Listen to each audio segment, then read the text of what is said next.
नमस्कार, हमार नाम अमीषा कुमारी पड़ी और रउआ सभी देखा तनीजा भोजपुरिया समाचार। अभी हमार मौजूदगी बक्सर जिला के बुध पिपली रोड में बाटे, जहां पर एगो ऐतिहासिक पंडाल बनल बाटे और हम रउआ सबके उ पंडाल के बारे में बताइब और उ पंडाल के खास बात बताइब। आई रउआ सबके उ पंडाल के भी लेके चलत तनी और रउआ सबके दिखावत तनी कि इहे वो पंडाल है, इहे वो जगह हटे कि जहां पर एगो सम्राट मंडप बनल बाटे। देख सकतन जरूर सम्राट मंडप बनल बाटे और यहाँ पहला बार ना बल्कि बक्सर में तीसरा बार ऐसा पंडाल बनल बा जौन बक्सर के बहुत ही ऐतिहासिक और बहुत ही भव्य पंडाल बाटे। तो आई जाए यहाँ बैठल कुछ लोग से हमनी के बातचीत करे के।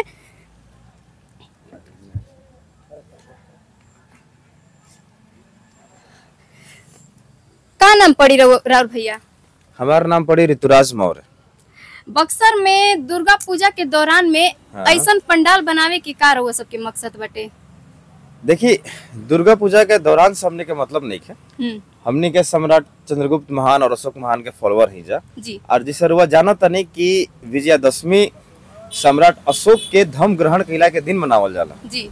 कलिंग युद्ध के बाद जब सम्राट अशोक धर्म ग्रहण कैली, वही दिन विजयादशमी है जिन्होंने धर्म को प्राप्त किया। और वही विजयादशमी है जब 14 अक्टूबर 1956 को बाबा साहब नागभूमि में दीक्षा भूमि में नागपुर में दीक्षा लिए थे। तो वो विजयादशमी के उपलक्ष्य में हम लोग 10 दिन तक अखंड भारत के सभी 10 सम्राट गणों का पूजा अर्चना और उपासना का आयोजन करते हैं। बक्सर में पहला बार ऐसा पंडाल बनावल गइल बा कि ऐसे पहले भी नवरात्रि में ऐसा पंडाल के आयोजित कइल गइल बा? देखिए, हमने के अभी तक भारत भर में इकलौता पंचशील कलर के पंचशील रंग के पंडाल बा, लेकिन ये आयोजन पिछला 3 साल से होता था। हमने के जब इतिहास का अध्ययन करते रहने जाता, हमने के जानकारी मिलल कि धर्म विजय महोत्सव विजयादशमी धर्म विजय महोत्सव 10 दिन के वक्त रहा, लेकिन हमने के ज्यादा पता ना चल पाइल कि एकर 10 दिन तक महोत्सव कैसे वक्त रहा। लेकिन सम्राट अशोक के समय 10 दिन के रहा। तब हमने के अपन इतिहासकार लोग से बात विमर्श करके, समिति से राय विमर्श करके, बहुजन जागरूक लोगों से बात विमर्श करके यह सोचनी जाए कि हमने के अखंड भारत के जो सभी 10 सम्राट बाड़न, जो राष्ट्र नायक बाड़न, 10 जना, वो सब जाना के हमने के एक एक दिन करके अपन पूजा समारोह और उपासना समारोह आयोजित करी जा। तो ई पंडाल के बनावे में केकर सहभागिता वा के सहयोग कैले बटे? देखिए, पंडाल के बनावे में समस्त समुदाय सहयोग कैले बा और पूरा बक्सर जिला के सहभागिता बा। और जान के आश्चर्य होगी कि ई ऐसा जगह बा जहाँ पे सब कोई आके जय सम्राट बोलेला, चाहे वो ओबीसी कैटेगरी के हो, चाहे वो जनरल कैटेगरी के हो, चाहे वो SC ST कैटेगरी के हो, सब कोई आवेला। जय संविधान, जय भीम, जय सम्राट अशोक, जय चंद्रगुप्त मौर्य, सबके जगह नारा लागेला। ठीक बा। तो वो सब देख सकतन जा कि ई बक्सर जिला में पहला ऐसा एगो पंडाल बा जोन बहुत ही आकर्षक और भव्य बनावल गइल बा और ऐतिहासिक रूप में बनावल गइल बा। यहाँ पर बैठल बनी एगो और बाबा साहब आई, इनसे हमनी के बातचीत करे के। कहाँ घर पड़ी राउर बाबा? हमारा तो जन्म स्थान मौरगढ़ महदहपरी। बक्सर में इतना भव्य पंडाल बनावल गइल बा, एगो ऐतिहासिक रूप से बनावल गइल बा। जनता के दिखावल जाता कि हमनी के पहले मतलब के हमनी के बीच में रहत रहे, के शहीद भइल बा, के हमनी खातिर का कइले बटे, ओकरा अनुसार ही पंडाल बनावल गइल बा। ई बात से का बतावल जाता जनता के बात बतावल जाता था कि जो इतिहास खो गइल बा, लुप्त हो गइल बा, वो फिर से उजागर हो रहल बा। तो लोग यहाँ आएंगे तो देखेंगे कि भाई ये नालंदा का विश्वविद्यालय था बुद्ध काल में, उस सांची का स्तूप था बुद्ध काल में, ये बोध गया का मंदिर महाबोधि महाविहार जो बुद्ध काल में जहाँ भगवान बुद्ध को ज्ञान मिला था। फिर आप 10 राजा को देख रहे हैं कि चंद्रगुप्त मौर्य जी हैं, बिंदुसार जी हैं, सम्राट अशोक जी हैं, ऐसे 10 राजाओं हैं। अरे बंदा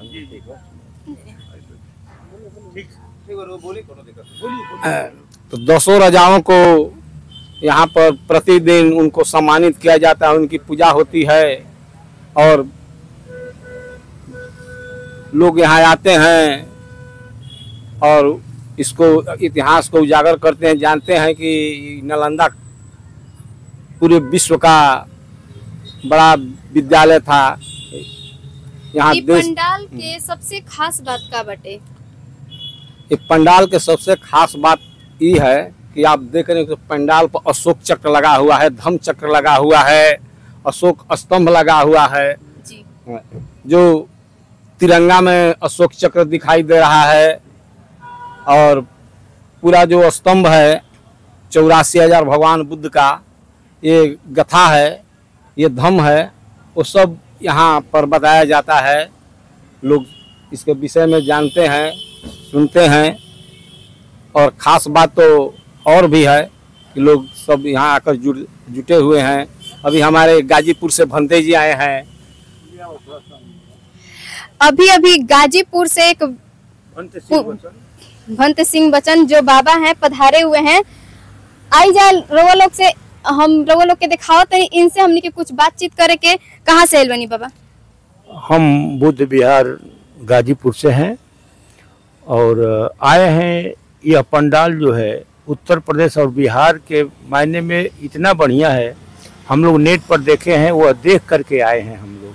और यह धम्म विजयादशमी जो मनाया जा रहा है, यह धम्म आज ही के जो है हमारा धम्म पर विजय सम्राट अशोक ने पाया था, और इसी दिन वो अपने धम्म के सेनाओं को वो करते थे, जो सैन्य प्रशिक्षण कराते थे।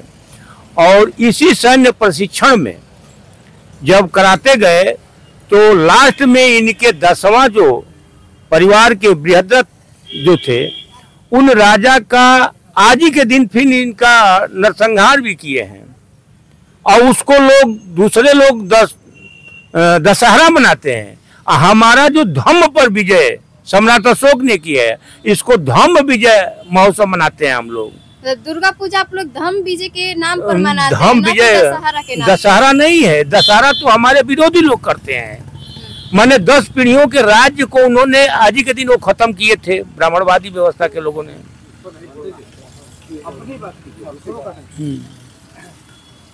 इ पंडाल के बनावे में लगभग कितना खर्चा आइल बा और के एकरा में सहयोग कैले बाटे? ये तो यहाँ की कमेटी, बिहार की कमेटी ने जो सम्राट अशोक के नाम पर, चंद्रगुप्त मौर्य के नाम पर जो ये संस्था बना है, ये लोग किए हैं। बहुत दूर तक इसका प्रचार है, बहुत दूर तक प्रचार है, लोग देख करके नेट से आ रहे हैं।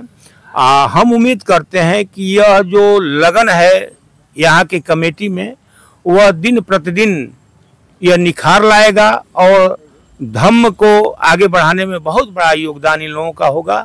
मैं सुनकर ही गाजीपुर से चला हूं और इस पंडाल को देखने के लिए आया हूं, और यह देख करके मुझे बहुत बड़ा ये गौरव महसूस होता है कि आज जो है हमारे धम्म को ऐसे महान लोग, हमारे उपासक लोग इस कारवां को आगे बढ़ाएंगे। तो रउआ सब देख सकतन जा कि बहुत दूर दूर से लोग इ पंडाल के देखे खातिर आवत रहन। इ पंडाल के हर एगो चीज देखे आवत रहन। तो आई जा एगो औरी बाबा बैठल बानी, हमरो वो सबके इनसे पूछा तनी कि इजा इनकरा क्या के कैसन लागता। तो बाबा, इतना अच्छा पंडाल में बक्सर जिला में सबसे अलग ही पंडाल बनल बा, इजा के आपके कैसन महसूस होता टे? खुशी महसूस हो रही है। खुशी महसूस हो रही है। आई जा और कुछ लोग यहाँ बैठल बाटे, हम बातचीत करम। कहाँ से आयल बनी रहुआ? हम इटारी बक्सर से आए हुए। बक्सर जिला में सबसे अलग और सबसे भव्य पंडाल बनावल गइल बा अशोक सम्राट के नाम पर। तो का कहल चलतनी कि इसे जनता के बीच में का दिखावा जाता टे? एक संदेश भेजल जाता है कि सम्राट अशोक ने ही इसका अपने जमाने में जिस दिन 10वां दिन विजय प्राप्त किए थे पूरा विश्व पर, वही उनका सबसे बड़ा प्रतीक है। हाँ।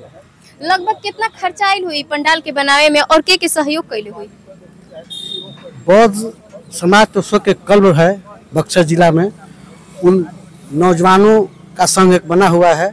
वो लड़के सब अपने उजूम है उन लोगों का, और सब लोगों के सहयोग से यह लमसम 3-4 लाख रुपया ये लोग लगाए हैं खर्चा, और इतने खर्च करके इन्होंने इस जो है इस पंडाल को बनाए हुए। बस इहे साल तक ऐसा पंडाल बनल बा, सीमित रही कि आगे साल एकरा से और अच्छा भी पंडाल बनावल जाए? वो लड़कन के सोच बा कि जितना से जितना अधिक से अधिक ए पर व्यय करके आप बक्सर ही नहीं पूरे बिहार में इस पंडाल को दिखाया जाए, ताकि बक्सर जिला आने वाले बिहार में एक नाम रोशन करें कि वहाँ सम्राट अशोक का जो पंडाल बना हुआ है एक बिहार का सबसे देखने योग्य दृश्य।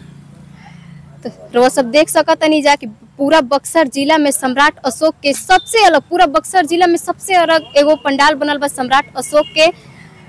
और ई पंडाल बहुत ही भव्य और बहुत ही सुंदर बनावल गइल बाटे। देख सकतन जा ऊपर में अशोक चक्र और धर्म चक्र दोनों बनावल गइल बाटे।